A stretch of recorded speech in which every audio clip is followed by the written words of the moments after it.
Hello, gang. Welcome to week 2. I'm sorry it's Tuesday to get back with you. I planned to get on it yesterday and things just tend to pile up quickly, but it is what it is. I appreciate y'all introducing yourselves. I know that many of you already know who you are and have had other classes. We have a smaller group than we've had in years past.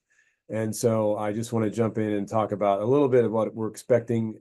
Many of you have responded to the dates at this point. It looks like right now, it looks like a majority of you can do those dates, those 3. I'm trying to nail those down as quickly as possible too for things that I've got going on, but I know it's good to plan in the future. So far, so good on those 3 dates that are proposed. If you haven't done it already, please check in on the discussion board for this week to make sure that we have your input on when our classes are going to be held this semester.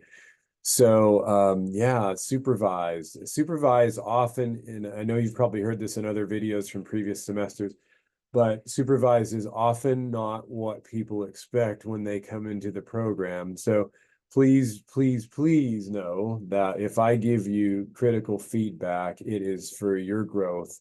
It is not to run you down. If you look at the stages of counselor development that have been established through a lot of research, it's about at this stage where people maybe sometimes, actually, I've had quite a few students maybe even question, am I doing the right thing? This is different than what I thought it was going to be. And that's very natural. It's very, I'd say it is part of the process. And so I don't want to create too much trepidation, but just know that you're in similar waters with other students if that's what you feel as you go throughout this class. I will also say, as far as formats go and what our Saturdays look like, I won't go into too much theory or things like it at this moment in this video. But as far as the way that our individual classes will look like this semester, fall of 2024, it's 8 of you and it's 1 of me. So in other videos where I've talked about having people from SFA stand in, or if you've had Northwestern practicum students stand in, I reserve the right to have a practicum student with us or 2. However, should those folks be okay with getting hours on site, and I don't feel the need that a practicum student needs to come and observe for their own growth, or it is because it is, you're like, well, it's not really counseling, we're just practicing.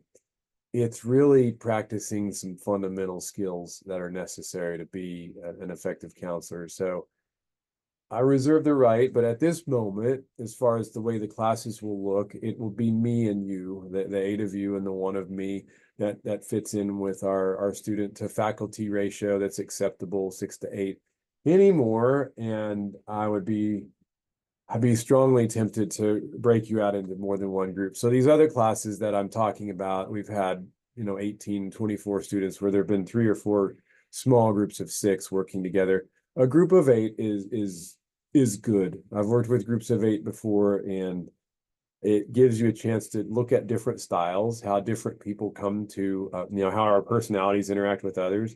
It's a unique thing, but it's also very beneficial. And I look forward to it. So gang, last thing, I'll wrap this up quickly. Please make sure you go back, circle in, look at the dates as far as the discussion goes, and that way we can nail down when we're actually going to be on the Enid campus together with the 8 of us. And it looks like it's a Saturday and then a Sunday and then another Saturday. And that's, hopefully we'll space it out enough where we have time to interact online, think about what we've done, come back to it again. That little time in between, that reflection is necessary for growth. So anyway, jump right in for week 2. Get those tasks accomplished. Make sure you look at the module.